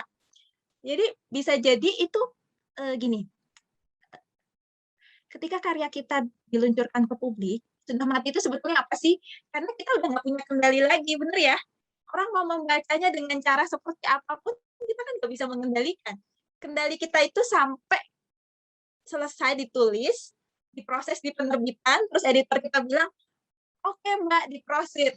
Udah dong ya, udah jadi cetakan kayak gini, kita mau apa ya? Saya kemudian nggak bisa mengendalikan ketika misalnya ada orang yang bilang, jelek banget sih ceritanya nih, misalnya gitu. Nah, itu kan apakah itu membuli? Pertanyaannya. Menurut saya itu bukan membuli, itu dia hanya menyatakan pendapat dia terhadap buku saya, kan gitu ya. Dia hanya menyatakan pendapatnya terhadap buku saya, dan mau saya menanggapi seperti apa, itu urusan saya. Tapi mau dia komentar seperti apa, itu juga urusan dia. Benar ya? Jadi balik lagi adalah relasi yang seimbang dengan feedback. Kita butuh feedback. Oke, kita butuh. Semua penulis itu butuh feedback. Akan tetapi, kalau buat saya sekarang gini. Satu, ya ini buat saya pribadi ya. Saya akan menimbang feedback dari siapa yang saya mau biarkan masuk dan tidak. Feedback itu kalau misalnya orang bilang jelek atau bagus, buat saya itu udah nggak cukup. Tidak cukup untuk membuat saya membiarkan feedback itu masuk. Katakanlah muji-muji, wah Febri bagus banget bukunya. Tapi dia nggak bisa menjelaskan bagusnya apa. Itu buat saya sebetulnya, ya udah, itu gimana ya, biasa aja gitu. Saya mau dibilang jelek atau bagus, menurut saya juga biasa aja. Kan pilihan saya mau merasa seperti apa gitu ya. Kalau sekarang, yang penting buat saya itu argumennya. Kamu boleh nggak suka, atau kamu boleh menganggap ini jelek, tapi argumennya apa? Atau misalnya menganggap itu bagus, ya oke, saya senang kamu menikmatinya, tapi itu udah bukan urusan saya lagi, kan gitu ya. Jadi kita semua sedang belajar untuk punya relasi yang sehat dengan hasil, relasi yang seimbang dengan feedback apapun itu. Kita yang mengatur, kita mau biarin omongan orang itu masuk ke pikiran kita atau enggak. Nah, jadi kalau buat saya, selektif memilih orang-orang yang pasti kita dengerin. Nah, ini kan semua teman-teman di sini mungkin punya teman yang kayak writers buddy gitu ya. Ada nggak? Yang punya gitu. Ada yang ngangguk tadi, Susas atau siapa? Halo, Mbak Susas. Atau tadi ada teman-teman yang juga ngangguk punya writers buddy. Jadi sebisa mungkin teman-teman di sini bisa punya teman yang kita percaya. Karena kalau kita nggak bisa loh dengerin semua orang. Bisa jadi ada orang yang pede banget gitu ya. Gini, padahal dia belum tentu lebih ngerti dari kita gitu. Sementara tipe-tipe A di sini ini semua langsung, iya kali ya. Gitu. Jangan. Kita harus selektif banget untuk memilih orang yang kita percaya. Dan orang itu juga bukan orang yang cuma, iya bagus. Enggak. Jadi orang yang kita percaya argumennya, kita percaya bahwa dia mengerti, dia punya standar tertentu, bacaannya cukup banyak misalnya, atau sama-sama menulis juga, nah kita dengerin orang-orang itu. Jadi pilih-pilih. Kita nggak bisa dengerin feedback semua orang. Gitu. Kalau buat saya punya, misalnya editor juga termasuk orang yang saya dengerin, gitu kan ya. Ya orang-orang tertentu aja. Kita nggak bisa membiarkan semua orang masuk untuk mengomentari kita. Itu tadi siapa namanya? Ahmad Abdul Karim ya. Jadi bukan masalah siap dibully sih. Kalau menurut saya sih kalau dibully itu kita yang memutuskan bahwa itu adalah bulian gitu. Jangan bodo amat gitu kan. Bodo amat, kita jalan terus aja. Kita pilih orang yang mana yang mau kita dengerin gitu. Nah, itu dia ya, Mas Ahmad. Semoga terjawab ya pertanyaannya tadi. Oh ya, teman-teman, reminder lagi nih buat yang tadi banyak banget listnya tertanya, boleh banget ya dinyalain kameranya atau suaranya. Dan malu-malu, teman-teman. Jadi biar langsung bisa berinteraksi nih sama Mbak Feby langsung ya.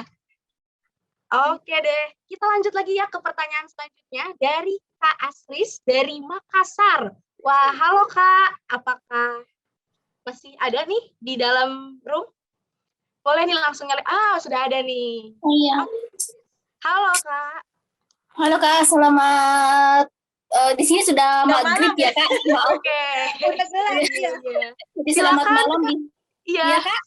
Ya silakan Kak, boleh langsung ditanyakan saja. Oh iya, terima kasih sebelumnya kepada kakak pemateri atas pematerinya dan semoga ini bermanfaat untuk kita semua yang ingin tanda kutip jadi penulis ya. Pertanyaan saya Kak ada 3 ya Kak, maaf saya buka dulu Kak. Yang pertama nih Kak, ya dalam menulis novel, boleh nggak Kak mengangkat dari selain yang Kakak sebutkan tadi, kalau semisal penulis ini ingin menulis novel dari puisi Khalil Gibran atau dari syair-syair Majnun. Yang kedua Kak, pertanyaan kedua, cara menghubungi pihak penerbit buku itu mungkin tips dan trik untuk pencerahan dari Kakak bagaimana? Dan yang ketiga, ya jujur Kak belum pernah baca sih Kak karya-karya Kakak, namun bagaimana ya Kak cara Kakak mengatur setiap alur yang bisa sangkut pautkan dengan agama dan kisah yang seakan tergambar betul-betul pada kehidupan sebelum merdeka ataupun pada saat ini Kak, seperti itu. Baik, kita nanti tolong ingatkan ya pertanyaannya ya. Iya Kak. Aku lupa kan ada 3. Oke, pertama boleh atau enggak ya tadi bikin novel dari puisi Khalil Gibran atau apa? Menurut saya nggak ada yang nggak boleh sih, bikin aja gitu. Dan cerita-cerita misalnya Laila Majnun gitu ya, cerita-cerita yang usianya sudah ratusan tahun, atau misalnya tafsir Mahabharata, tafsir Ramayana, itu kan masih ada ya, masih ada orang yang melakukan tafsir ulang terhadap cerita-cerita yang sudah berusia ratusan tahun itu. Jadi nggak apa-apa. Atau masih ada misalnya di Inggris itu masih ada yang menafsir ulang tentang Shakespeare misalnya, bahwa Shakespeare itu sebetulnya punya saudara perempuan misalnya kayak gitu, tapi saudara perempuan itu tidak mendapatkan kesempatan yang sama sehingga nggak pernah terdengar namanya misalnya, masih bisa toh gitu. Jadi kalau menurut saya sih bisa, sangat bisa. Dan kemudian sebisa mungkin tidak hanya kalau Indonesia punya Ilagaligo gitu misalnya, kalau teman-teman di sini nih dari Makassar ada yang mau nulis tentang tafsir Ilagaligo atau Ilagaligo tapi dikontekstualisasikan dengan situasi kontemporer misalnya, apapun, banyak banget, nggak terbatas. Namanya imajinasi, ide itu tidak terbatas, apalagi untuk menulis fiksi. Untuk menulis non-fiksi juga sama gitu. Jadi boleh, apapun boleh, bisa. Yang penting bisa ditulis dengan baik atau enggak gitu ya. Nomor 2 tadi apa, Mit?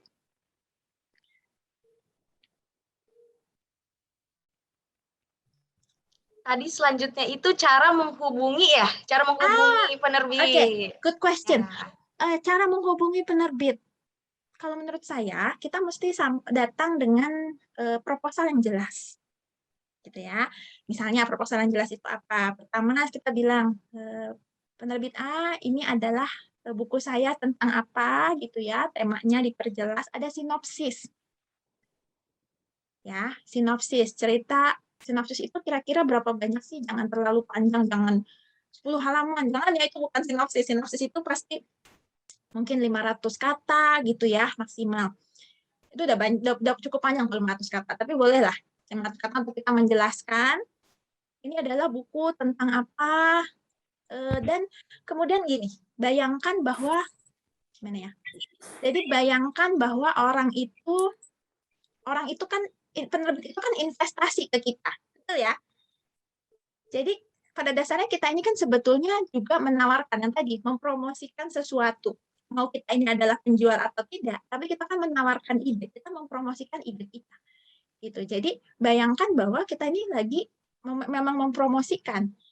Artinya kita harus menggarisbawahi kelebihannya naskah ini apa sih, keunikannya naskah ini apa sih. Nah, itu tergambar juga di dalam proposal kita. Jadi sinopsis ini tentang apa, sudah meng-highlight, menyoroti kelebihan, poin-poin kelebihan dari naskah kita, dari cerita kita. Gitu ya. Apakah itu misalnya ini unik karena konteks saya nulis itu cerita Makassar misalnya waktu abad ke-18 di mana pelabuhan Makassar itu sebetulnya lagi rame-ramenya banget pada saat itu, tapi itu jarang diangkat, misalnya seperti itu, apapun lah. Jadi memang selalu kita bikin konteksnya supaya orang itu paham dan bisa melihat bahwa, oh iya ya, bisa melihat bahwa ini memang sesuatu yang unik gitu ya, sesuatu yang layak untuk diketahui oleh lebih banyak orang. Gitu. Lalu kita juga jelas dengan target pembaca kita siapa sih, ya kan? Karena kan teman-teman di sini pasti punya, misalnya saya targetnya yang adult itu usia remaja gitu ya, remaja sampai dewasa awal, gitu kan? Atau misalnya bikin buku anak aja kan rentangnya jauh. Ada yang buku anak 0 sampai 4 tahun gitu kan ya. Nah ini buat ini juga nih salah satu info yang sangat jarang di Indonesia itu antara lain adalah buku anak 9 sampai 12 tahun. Jadi 9 sampai 12 tahun itu kan sudah lebih dewasa, dia sudah bisa baca teks lebih banyak. Sementara buku anak Indonesia yang di usia itu tuh cukup sedikit gitu. Jadi banyak kan tuh terjemahan. Misalnya gitu. Nah, jadi tadi juga itu sebenarnya salah satu pendekatan juga sih. Pendekatan misalnya buku di Indonesia ini masih jarang yang seperti ini yang di pasar, kita coba untuk menawarkan itu misalnya itu. Jadi memang kita tawarkan targetnya jelas, target pembaca kita siapa, kita bayangkan gitu kan. Misalnya apalagi ya target pembaca itu, kelas sosial ekonomi juga bisa kalau misalnya ada, tapi saya pikir sekarang itu semakin lentur ya. Artinya saya pikir nggak ada buku yang hanya menunjukkan buku ini untuk orang kaya aja, kayaknya enggak ya. Tapi kita kasih sedapat mungkin kita punya spesifik gambaran bahwa kita ingin target pembaca kita di usia berapa. Gitu. Dengan misalnya lebih banyak urban sini settingnya, misalnya seperti itu, atau lebih banyak pedesaan dan sebagainya. Gitu. Oke Mbak, tadi tambahan Mbak. Nah, lebih baik itu ya. Lewat email apa langsung datang nih? Lewat email atau langsung datang ke penerbitnya? Kalau penerbitnya deket boleh. Kalau misalnya deket gitu jaraknya bisa, nggak apa-apa. Tapi email saya rasa cukup ya. Hari gini ya komunikasi lewat email bisa gitu. Sambil mengingatkan misalnya ke IG boleh gitu, tapi saya rasa lebih mending email sih, kan resmi ya. Naskah resmi gitu kan proposalnya itu. Jadi kita benar-benar yang ngajuin proposal tuh gimana sih? Memang bentuknya formal. Kan baru memperkenalkan diri gitu. Tadi soal alur ya, tapi itu agak panjang tuh. Soal alur itu bagaimanapun yang namanya penulis satu dia banyak membaca. Bagaimanapun itu basic, klise, tapi itulah memang yang harus dilakukan. Jadi kalau kita mau bikin alur yang bagus gimana sih? Kita belajar dari orang lain juga. Gitu ya. Kita belajar dari orang lain juga, orang lain menulisnya kayak apa sih, lantas kita coba sendiri trial and error. Gitu. Terima kasih. Oh iya siap Kak. Wah, terima kasih Kak atas jawabannya. Tercerahkan Kak. Insya Allah. Amin. Oke, terima kasih ya Kak Asris atas pertanyaannya. Semoga terjawab ya tadi pertanyaan-pertanyaannya nih. Oke, kita langsung next lagi ya Mbak Feby. Langsung nih untuk Kak Ragil dari Bandung. Wah, boleh langsung open cam Kak? Silakan. Kak Ragil dari Bandung, apakah masih di dalam room? Oke.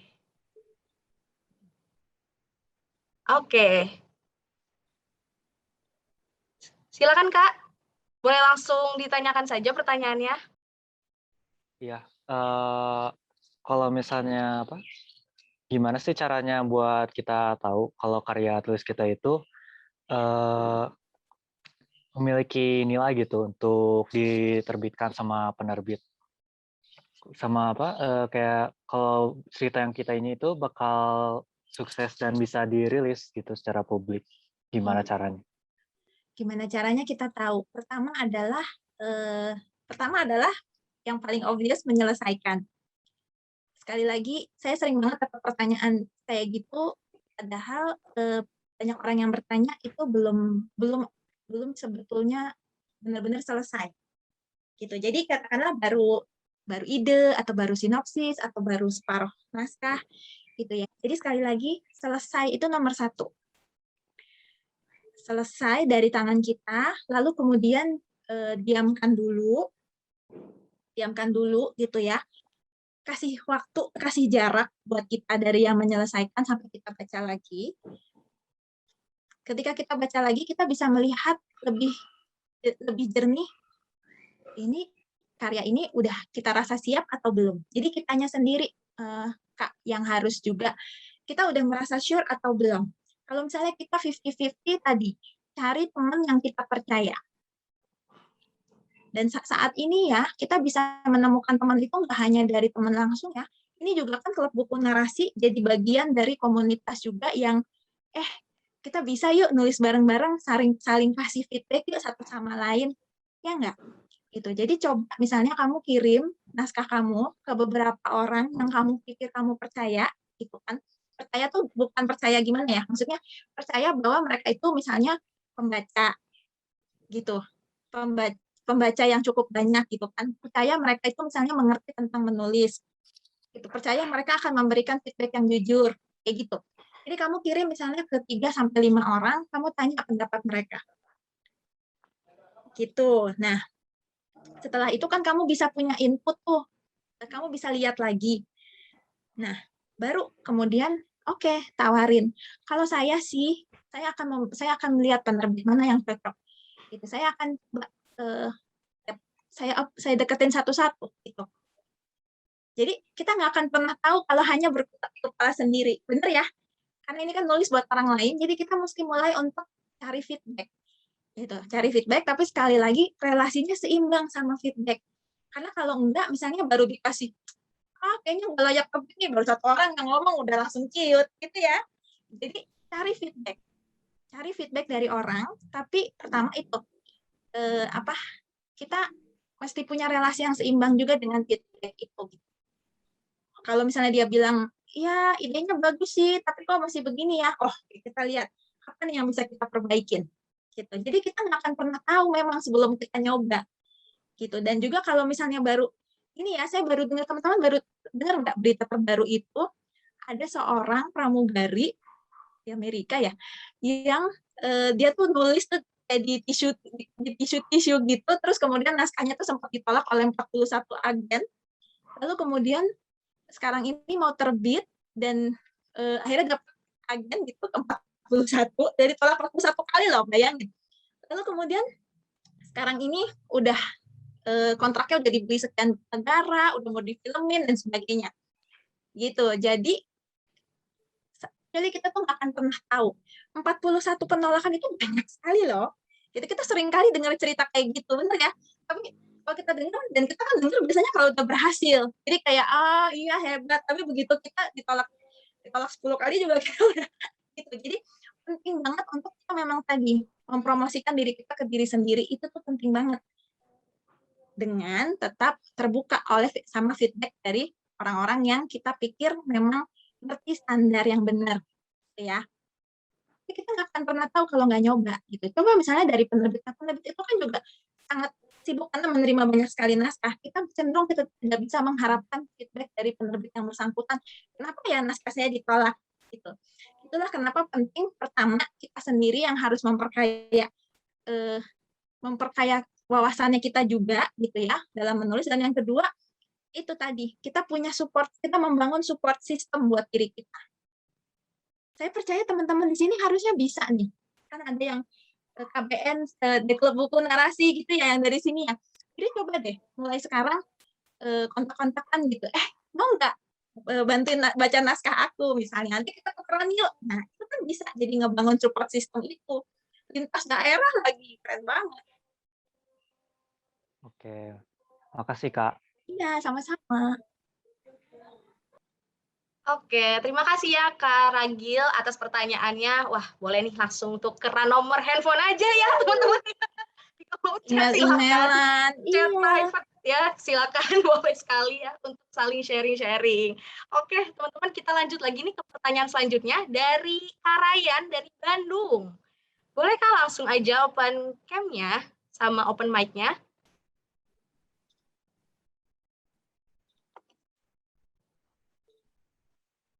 Oke, silakan. Ryan. Apakah belum ada? Kalau belum, kita next dulu aja ya. Oke, kita next nih Kak Gibran Adnan dari Madiun. Halo. Oke, halo Kak. Halo. Aduh, terima kasih banyak nih dari Kak Mita sama Kak Feby. Iya, senang banget. Apa kabar, Keren Madi? banget juga. Keren banget presentasinya, keren banget. Makasih. Terima kasih juga kalau buku narasi, itu keren banget sih. Ini jadi mau tanya nih Kak. Jadi bagaimana sih kita kan sebagai penulis pemula ya, anggap aja sebagai penulis pemula. Nah, bagaimana sih cara Kakak itu kala itu menemukan signaturnya sendiri? Nah, bagaimana juga cara Kakak melakukan riset untuk menentukan plot cerita? Karena kan banyak tuh penulis-penulis yang memiliki signaturnya sendiri kayak Khalil Gibran dan lain sebagainya itu ciri khas banget kayak gitu. Nah, itu bagaimana sih cara Kakak menemukan seperti itu? Terima kasih. Baik. Pertama-tama untuk punya signature itu kita harus yakin bahwa kita punya. Benar ya? Iya. Kita harus yakin kita punya karena memang kita punya. Masalahnya kita udah sadar itu yang mana sih gitu ya. Karena kan itu udah ada di diri kita dong. Bener nggak? Kan lahir setiap orang, ini memang sekali lagi ya, kesannya teman-teman ini udah mendengar hal motivasional semacam itu kayak udah sering banget, tapi itu benar. Gitu. Karena yang Gibran tulis sama yang Feby tulis, sudut pandangnya, pengalaman hidupnya, kota yang ditinggali aja beda ya. Jadi udah pasti pengalaman hidupnya itu beda. Even sama-sama tinggal di Madiun pun kan pengalamannya beda. Gitu. Jadi signature itu sebetulnya tuh udah pasti ada. Dan lebih mudah untuk mengawali sesuatu dengan yakin bahwa itu ada kok. Tinggal waktunya aja saya menyadari yang mana atau saya menemukan tuh bukan kata yang tepat karena itu sudah ada, cuma kita kadang-kadang belum sadar apa sih gitu. Kenapa? Karena itu kan sesuatu yang sangat dekat dengan kita ya. Kalau dekat seperti ini kita seringkali nggak bisa lihat. Betul. Jadi butuh jarak. Sesekali butuh jarak juga terhadap kayak semacam helikopter view gitu ya, ngelihat dari dulu saya tuh pengalaman hidupnya kayak apa sih. Gibran sekarang kan pasti udah punya pengalaman banyak ya dalam hidup. Coba keluar sedikit dari diri lalu seperti melihat dari dulu tuh saya minatnya apa, pengalaman hidup saya seperti apa. Itu kan kita mulai melihat, nge-review gitu ya. Nah, kalau saya boleh cerita sedikit tadi ya, katakanlah signature saya antara lain adalah Islamisme Mengaji sekarang. Itu sebetulnya saya sampai pada signature itu, katakanlah. Saya juga tidak mau hanya didefinisikan oleh Islamisme Magis ya, gitu. Tapi oke lah, katakanlah sebut aja bahwa itu adalah signature saya sekarang. Itu karena pertanyaan saya tentang akar. Saya lahir di Jakarta, tapi saya orang tua saya dari tempat yang berbeda, gitu. Bapak saya Sunda, ibu saya Sumatera, Minang, campur Batak, tapi saya nggak pernah punya akar. Gitu ya. Jadi saya anak Jakarta aja gitu, yang nggak jelas akarnya apa. Jadi pertanyaan saya itu adalah perjalanan ke dalam tadi balik. Kita melihat sebetulnya akar saya apa sih? Sebetulnya apa sih yang berulang dalam hidup saya misalnya gitu. Dan pertanyaan tentang akar itu pertanyaan kreatif juga gitu yang kemudian akhirnya pada satu titik saya baru tersadar. Nah itu kan bukan menemukan karena itu udah selalu ada dalam diri saya, tapi saya nggak bisa lihat. Gitu. Jadi akhirnya saya tersadar bahwa satu hal yang nggak pernah lepas dari saya itu sebetulnya tradisi Islam. Gitu ya. Karena hidup di Indonesia, tradisi Islam itu sangat dekat buat saya, di keluarga saya, dan lingkungan saya. Gitu ya. Nah, pada titik itu kemudian saya menerima, oh iya sih, saya punya katakanlah love and hate relationship dengan Islam misalnya, gitu ya. Tapi kemudian Islam sebagai agama, sebagai tradisi, gitu kan.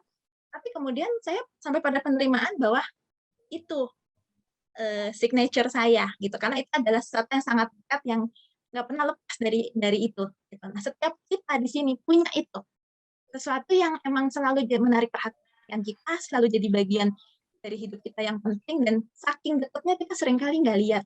Jadi sesekali coba kita mengambil jarak, gitu ya. Mengambil jarak, melihat dari jauh, lihat, pasti akan ketemu. Dan tidak perlu memaksakan bahwa harus sekarang. Signature-nya harus sekarang. Itu kan semuanya proses trial and error, dan juga signature itu nggak perlu satu gitu. Kita bisa bikin lagi yang lain, kita bisa kemudian kamu akan ketemu sendiri. Kita semuanya akan bukan menemukan lagi. Kita akan melihat bahwa oh kita punya itu. Kita highlight lagi, kita coba lagi. Jadi nggak perlu takut untuk bikin eksperimen juga. Coba aja gitu. Bikin lagi yang lain, coba lagi yang lain. Pada akhirnya nanti kita akan menemukan bahwa oh ini loh saya. Signature itu kan juga soal frame ya. Membingkai gitu. Pengalaman itu kan bukan apa yang terjadi pada kita, tapi apa yang kita persepsi tentang pengalaman itu. Gitu ya. Jadi signature itu juga adalah pandangan frame kita tentang diri kita sendiri. Gitu. Pertanyaan kedua tadi apa? Sorry lupa. Pertanyaan kedua tadi itu, bagaimana sih caranya kakak melakukan riset untuk menentukan plot cerita? Karena kan plot cerita bukunya itu luar biasa, keren gitu loh Kak. Terima kasih. Kalau riset, nah itu karena memang itu kajiannya tentang Islam dan itu adalah bagian yang dekat sama saya dari keseharian. Jadi kalau saya ditanya riset itu biasanya saya bilang risetnya seumur hidup sih. Gitu. Tapi memang secara formalnya misalnya saya membaca buku-buku kajian Islam kayak gitu. Dan kalau saya nih ya, teman-teman mungkin punya cara yang berbeda. Kalau ngomong cerita dalam konteks fiksi saya akan mulai dari adegan. Jadi cerita saya itu selalu digerakkan oleh adegan. Gitu. Riset itu gini ya, sebetulnya kita mau nulis apapun tuh nggak mungkin nggak pakai riset. Karena kita mendengarkan, kita membaca, kita mengamati, itu kan bagian dari riset sebetulnya. Cuma seberapa risetnya, seberapa kita menggunakan metode tertentu dalam melakukan riset itu. Tapi riset itu sebetulnya bagian yang nggak terpisahkan dari penulis kok. Percaya deh. Pasti kan kalau di tempat rame terus kayak ada orang ngomong-ngomong kita langsung pasang kuping. Iya, benar. Langsung nyatet. Itu kan bagian dari riset sebetulnya. Ada senyum deh semuanya. Suka nguping itu. Langsung masuk. Ada apa nih? Terima kasih Gibran. Terima kasih juga Kak Feby, terima kasih semuanya. Oke, terima kasih ya Kak Gibran atas pertanyaannya. Semoga terjawab ya pertanyaannya. Aduh, ini pertanyaannya makin mendalam ya Mbak ya. Makin banyak. Senang. Iya, seru. Oke, ini yang terakhir ya. Untuk Kak Muhammad Nuril dari Mojokerto. Boleh nih langsung open cam aja. Oke, silakan. Makasih atas kesempatannya. Pertanyaan saya gini, jadi sebagai penulis kan nggak dalam tanda kutip diwajibkan untuk memperbanyak referensi bacaan ya. Nah setelah referensi bacaannya dalam perjalanannya semakin berkembang itu biasanya menceritakan standar tulisan atau ekspektasi tulisan yang tinggi ya. Nah dalam soal urusan penulis sebagai pemula itu biasanya itu standar tingginya itu bikin kita itu terperangkap dalam standar tinggi itu, jadi nggak segera untuk entah menerbitkan untuk buku pertama kalinya, entah itu mengunggah tulisannya di kanal media sosial. Nah, bagaimana sih biar nggak terperangkap di ekspektasi yang begitu tinggi, yang justru menghambat tulisan kita itu bisa dikonsumsi bagi pembaca? Gitu aja sih. Baik, Nuril. Jadi Nuril tipe A ya? Ya, oke. Gini, kalau kita membayangkan menulis itu adalah sebuah perjalanan, maka buku pertama kita pun cuma adalah bagian dari sebuah perjalanan. Itu mungkin pengalaman yang sangat penting ya, tapi itu kan bukan final. Gitu loh. Jadi kita tuh seringkali takut salah melakukan sesuatu itu karena seolah-olah kayak ini satu-satunya ini buku saya langsung semua harus jadi magnum opus gitu, harus jadi karya yang sangat hebatnya. Padahal kan namanya perjalanan itu kan selalu berjenjang. Yang bagus yang kita lakukan sekarang, kita melakukan semaksimal mungkin sekarang bagus ya. 2 tahun lagi standar bagusnya kita juga sudah bergerak gitu ya. Jadi balik lagi Nuril kalau buat aku adalah fokus pada selesai. Oke. Kamu lakuin apapun juga, paku pantat di kursi. Pokoknya target kamu adalah selesai. Ini nasihat untuk tipe A atau orang yang mendekati tipe A. Targetmu adalah selesai. Do whatever it takes, lakuin apapun juga. Dan supaya selesai gimana? Salah satunya adalah deadline. Tetapkan deadline. Kalau nggak punya deadline, ya semua teman-teman di sini, saya juga termasuk, tetapkan deadline untuk diri kita. Salah satu yang membantu saya untuk selesai itu adalah karena saya kerja jadi wartawan cukup lama. Kalau kerja jadi wartawan itu nggak peduli gimana, pokoknya deadline harus selesai karena pekerjaanmu berpengaruh bagi banyak orang. Nah, susahnya penulis itu adalah seringkali kan naskah itu kita bikin itu belum berdampak pada orang lain ya. Kita bikin sendiri gitu.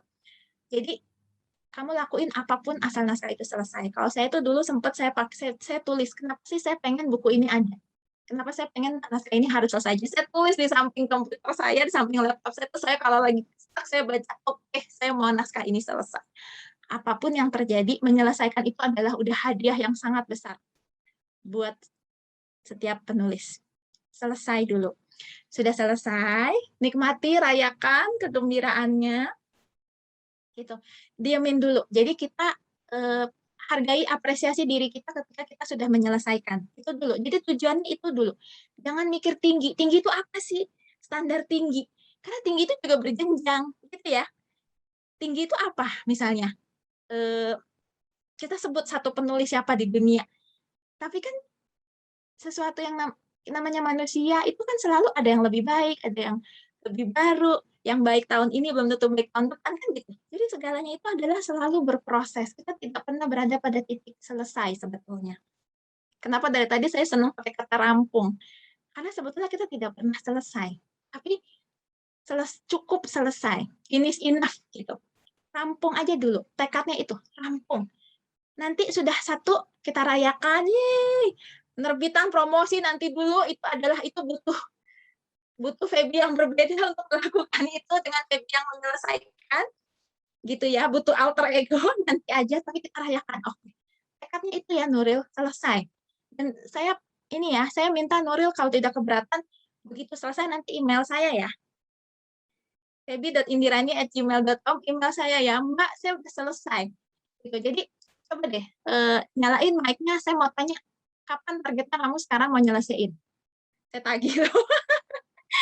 Kapan Nuril mau nyelesain naskahnya? Saya nggak tahu kamu udah ada di titik mana sekarang, kapan mau selesai? Nuril? Kapan mau selesai? Saya tunggu loh. Ya, nanti saya nanti kalau belum tapi deadline sih masih proses kitanya. Makanya tetapin deadline-nya. Kapan mau selesai? Teman-teman di sini semuanya yang lagi dalam proses, sama saya juga lagi bekerja keras untuk menyelesaikan sesuatu. Deadline saya 8 September. Wah. Jadi, oke, teman-teman di sini tetapin. Boleh juga kalau mau ditulis ini, mohon maaf ya kalau nggak bisa membalas semua, nggak menjawab langsung semuanya. Tapi saya baca chat-chatnya teman-teman dan makasih banget buat semua pertanyaan, responsnya, tanggapan. Tulis di kolom chat. Oke, saya mau menyelesaikan naskah saya kapan? Ayo, ada yang mau? 3 bulan lagi, Kak. Akhir tahun, Kak. Apapun. Kapan? Yuk, teman-teman yang punya target nih, boleh nih. Pantengin lo sama Mbak Feby loh. Iya, ayo selesai rampung dulu.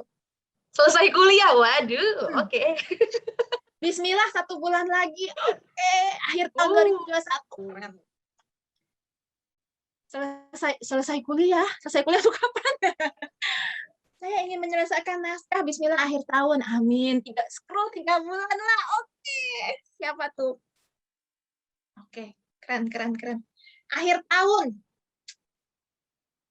Hilwa lagi nulis novel ya? Lagi nulis apa Hilwa? 3 bulan berarti kapan tuh? Desember? September, November. November dong. Tahun depannya kapan? Ayo. Ayo, 20 Februari 2022 ya. Oke. Akhir September. Kapan tuh selama di 2021? Oke, 31 Desember masih setting. Ada naskah yang sudah selesai tapi nggak berani nerbitin. Ayo. Oke, kalau misalnya yang pengalaman seperti Hana, ada naskah yang sudah selesai tapi nggak berani nerbitin. Kapan mau mulai mendekati penerbit? Tulis di chat. Bulan depan insya Allah. Saya bisa jadi kalau nggak hari Sabtu Minggu. Sabtu Minggu ini. Oke. Ini beneran loh, aku tunggu loh. Itu akhirnya bukunya terbit, aku tunggu loh email. Aku tulis ya di kolom chat ya emailku. Ayo teman-teman. Sudah dikasih space nih sama Mbak Feby. Aduh. Rita, nanti. Maksudnya bisa, oke. Ditagih jadi malu. Ayo. Saya yang menagih. Nanti kalau teman-teman ngetik, bayangin muka saya. Iya. Kalau tadi teman-teman yang tadi bilang udah selesai, tapi nggak berani ke penerbit. Aku tunggu nih. Kapan mau mulai ke penerbitnya? Jadi sebisa mungkin, nah ini kan jadi salah satu support system, bener ya? Saling ngingetin loh. Kapanpun bismillah akhir September. Oke. Ini yang lain nggak ada nih, kayaknya ngechat lebih sedikit. Bismillah sebulan lagi, oke. Langsung deg-degan loh ditanya.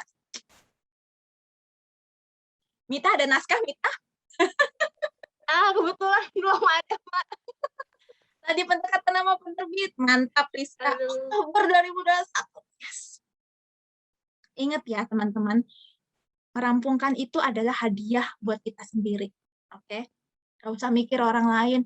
Ini, mengubah dunia. Iya, nggak apa-apa. Saya sih bangga sama orang-orang yang punya tekad yang mau mengubah dunia. Nggak apa-apa. Tapi tahu bahwa kita tidak punya kendali kepada orang lain. Benar ya? Yang bisa kita kendalikan hanyalah diri kita sendiri. Dan itulah kenapa menulis itu susah banget. Enggak? Karena menulis itu kan perang melawan diri sendiri, bener ya? Mengatasi rasa ragu, standar tinggi, apalagi tadi. Aduh, ngerasa nggak bisa. Emailnya aku catat, aku tulis gede. Oke. Aku pernah ikut lomba nulis. Tapi kalau kalah, enggak kenapa sih? Ini ya, aku bocorin sedikit. Kalau ikut lomba, ya semua juri itu kan pasti punya selera dia masing-masing, bener nggak? Namanya juga manusia, sama aja. Gitu, nggak apa-apa ikut lomba kalah. Tapi kan satu pertama tadi, kamu sudah menyelesaikan itu, sudah berani mengirim, itu adalah prestasi sendiri loh. Karena banyak orang yang ngirim aja nggak berani, bener nggak? Satu selesai aja enggak, ya udah jelas tuh, udah bye. Terus ngirim aja nggak berani, bye. Jadi ketika kamu sudah menyelesaikan lalu mengirim, kemudian kalah ya kalah. Tapi kan yang tahu kalah juga cuma kamu ya nggak?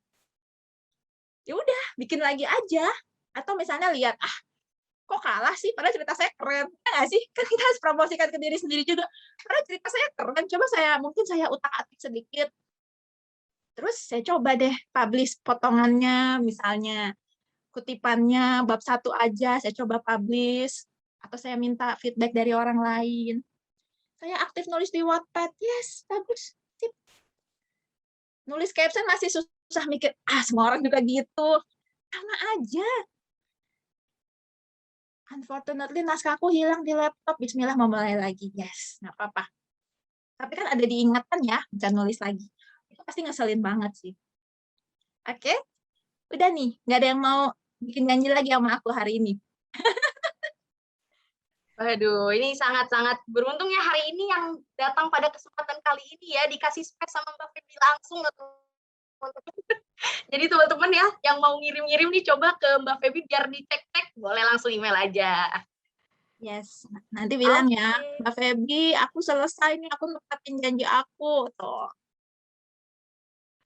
Mantap, mantap. Oke, tadi balik lagi ya Mbak. Terima kasih loh untuk Terima Kak kasih Nuril. banyak. Ya, semoga terjawab ya Kak tadi pertanyaannya. Wah, itulah dia tadi ya pertanyaan-pertanyaannya banyak sekali dan seru-seru banget ya Mbak ya pertanyaannya.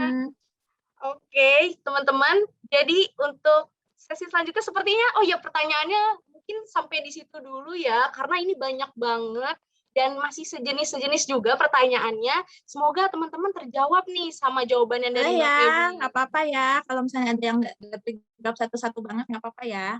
Iya teman-teman ya, karena teman-teman juga seru-seru banget nih pertanyaannya. Semoga juga terjawab ya, masih nyambung-nyambung lah ya. Yes, aku baca kok semuanya. Aku baca semuanya. Makasih banyak semuanya. Iya, makasih loh teman-teman sudah aktif bertanya. Oke deh, kita lanjut aja nih ke sesi selanjutnya, yaitu foto bersama. Jadi teman-teman boleh langsung open camera, langsung ya, rapiin rambut, rapiin baju dulu nih, karena kita bakal foto bareng sama Mbak Feby. Ayo teman-teman boleh dinyalain dulu nih kameranya, biar kita punya dokumentasi nih, pernah ngobrol bareng sama Mbak Feby. Teman-teman boleh nyalain cam-nya nih, biar langsung di screen capture ya sama tim KBN. Oke, sudah siap teman-teman? Dikasih waktu beberapa detik lagi. Yuk, yang belum nyalain kamera. Ih, rame banget ini. Yuk, nyalain lagi. Oke, sudah kali ya? Kita langsung aja kali ya? Oke, kita langsung foto aja, tim KBN siap ya? Langsung difoto saja, aku hitung nih. 3, 2, 1. Untuk slide 2. 3, 2, 1. Untuk slide terakhir. 3, 2, 1. Oke, terima kasih teman-teman. Thank you sudah ya menyalakan semua. kameranya. Iya. Oke teman-teman, jangan dulu kemana-mana ya. Mau tahu kan siapa yang menang nih? Dapat buku gratis. Bener-bener ini nggak nyangka ya, ternyata ada pembagian buku gratis nih teman-teman nih buat teman-teman yang beruntung tadi udah bertanya gitu. Tapi teman-teman sebelum aku umumin nih, pastiin dulu kalian sebelum ini close ya, isi dulu nih link surveinya. Nanti ada admin dari KBN langsung ngasih di kolom chatnya nih, nanti ada survei, sekarang mau ngisi dulu ya. Teman-teman nanti boleh isi dulu link surveinya, tapi belum dikirim dari tim, nanti sebentar lagi mungkin. Nah, nanti abis itu aku umumin pengumumannya sekalian closing teman-teman. Oke, silakan itu dia. Sudah muncul ya link surveinya, boleh teman-teman isi dulu, dan abis itu jangan kemana-mana, aku bakal umumin pemenangnya. Silakan teman-teman, boleh diisi.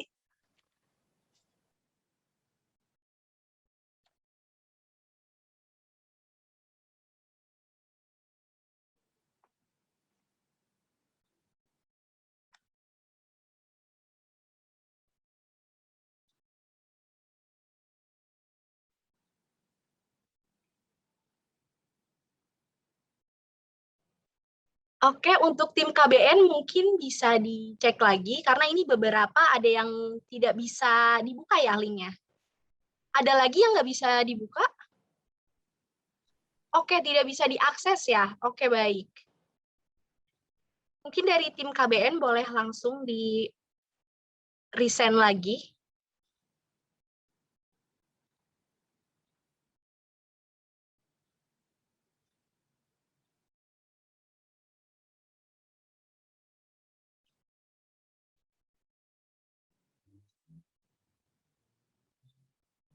Oke, baik. Gimana, tim?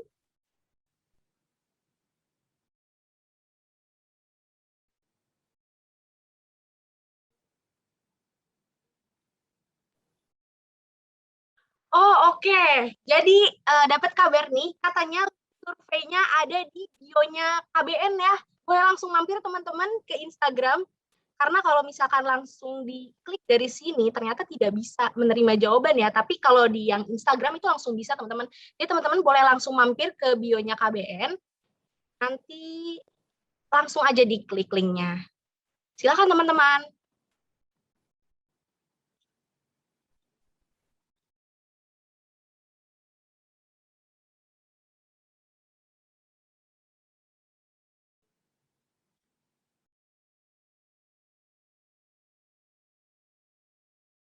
Oke teman-teman, sambil teman-teman lagi ngisi ya, kita langsung aja deh ya kasih tahu nih pemenangnya biar langsung dikasih tahu aja.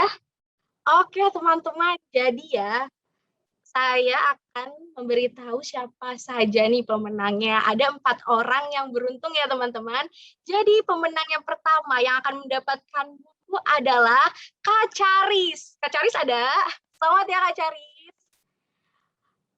Oke, untuk pemenang yang kedua yang akan mendapatkan buku nih ada Kak Asris. Selamat ya Kak. Oke, dan untuk pemenang selanjutnya adalah Kak Ragil. Selamat ya Kak Ragil mendapatkan buku. Dan pemenang yang terakhir nih teman-teman. Pemenang yang terakhir dimenangkan oleh Kak Gibran Adnan. Selamat ya Kak mendapatkan buku dari sesi kali ini. Gimana Mbak? Selamat ya para pemenang.